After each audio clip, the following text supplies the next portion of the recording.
He's known to all y'all as Nino Cappuccino. I call you Nino, but you really BJ to me, but we call you Nino. So let's start off with where did you grow up? Where were you born at?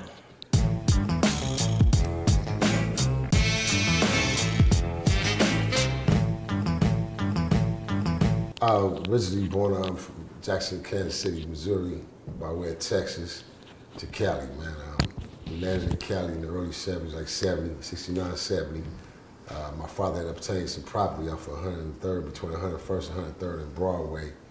And me and my little brother, we attended the first BKF karate school right there, which was called Sheenway, because they had two BKF schools. One in Crenshaw, the original one was Crenshaw District, which was ran by Steve Sanders, which was the sensei of the school. And then my sensei was Sammy Cash, you know. I was under Sammy Cash, so I majored in Taekwondo, Aikido, and Kempo at an early age for about 13 years. I studied for about 13 consecutive years, me and my little bro. And then I went into, I started boxing at the gym off 108th and Broadway. During that course of time, my parents went into a dilemma as far as finances and things. So the property that we owned and the corner that my father actually bought at that time was a lot. And so my father went bellied up, went bankrupt. We ended up in the projects in the Nickerson in 1970. And but we was already going over there prior to that, spending nights and visiting my family, because I had two relatives who moved in the projects during the early 60s, or excuse me, the late 60s from Missouri. They came down from Missouri, our cousin Cecil, and so they moved in the Nickerson. And so my father used to go there, take us over there. We used to go over there and play dominoes. You know, the adults would play dominoes and cards, and of course, we would run around and play as kids. And so we had already been familiar with the projects by going over there visiting, but not knowing that we would one day end up in the projects and it would become my life, my lifestyle, and my culture, actually.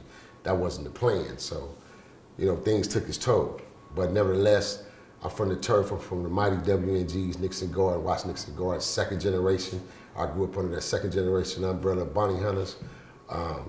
Not taking nothing, ever could I take, and would I take anything away from my first generation big homies. Let me stress that first and foremost. I always give my props and my honor to the first generation before me, because they was the ones who planted the seeds. And what we did during our generation of the upbringing of the second generation, we came along with the water and we continued the process of planting. So we just took it on a whole different level, you know, that's all. Nothing less, we just took ours on a whole different level. But yeah, definitely, I give my utmost respect and my props to my triple OGs and to my big homies before me. You know, the Ray Boyces, rest in peace. You know, the Stanky Grains, the Ricky Grains, the Dickie Birds, the Joe Valentines. You know what I'm saying? The Light Bubs. You know, the Bunny Hunter Spuds, rest in peace. You know what I mean? The Thorntons, all the Thorntons. Philip Thornton, Sam Thornton, Big Snoop. You know what I mean? Freddie Thornton, E.T. rest in peace. I mean, just the list goes on, man. You know, my homegirls in the first generation, you know, Linda Green, you know, Stephanie Green, Big Lynn, rest in peace, Linda Taylor, rest in peace, you know what I mean, Tippy. I mean, it's just, the list goes on, bro, and I honor that, because that's what helped make me who I am today as far as the solid individuals. Like me or hate me, it don't matter. I'm gonna be who I am regardless, and that's the solid individual that I am, man. How old were you, and how many other people did you meet that were kids taking martial arts that ended up becoming somebody in the streets? Dale Dog, rest in peace, was my homie. That's my dog. That was even though he was from the other side, the other team, I grew up in the aspect with him. Me and my homeboy, you know, shout out to Derek Brooks. Me and my homie Derek Brooks, we hit the hood at the same time, because me and Derek Brooks, we were like childhood friends. Because Derek Brooks, you know, I met him before we even ended up in the projects, before we ended up in the Nickerson. We had already went to school. We went to Broadway Elementary, me and Dee did. But my siblings went to school in the neighborhood once we moved in. I stayed at Broadway because I was about to graduate from the 6th grade, so my parents just told me to continue the process. But when I was in school, in martial arts schools, I mean, you know, I grew up with cats, Dale Dog, Main Street Tide, you know what I mean, cats in that nature. They was kids then, so, you know, I met them during the Sheenway days. Baby Down from Broadway Gangster, you know what I'm saying? Cats of that nature. So it was like, at a young age, I knew those dudes from growing up on that side. They was from that side over there. And then when we moved into projects, I continued, as far as my connection of knowing them, because I went to Gompers after I left 108th and Broadway. I went to Gompers Junior High School for 1 year. And from there, I connected with the APBs and the Miller Gangsters. My boys like G1, still, the list goes on, but real homies from that side, and so that's how I ended up in Gompers. So whose hood was it when you was living over there on 108th and Broadway? When we descended from Missouri and we landed there, and my father had owned that property and bought that property and basically set up shop before we got here. When we got here, there was no gangs set up in Los Angeles yet, as far as the gang theory.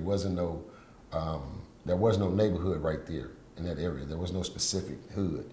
The Main Street situation came along later down the line during the 70s when the Main Streets was developing and connecting it to the Main Street mafias.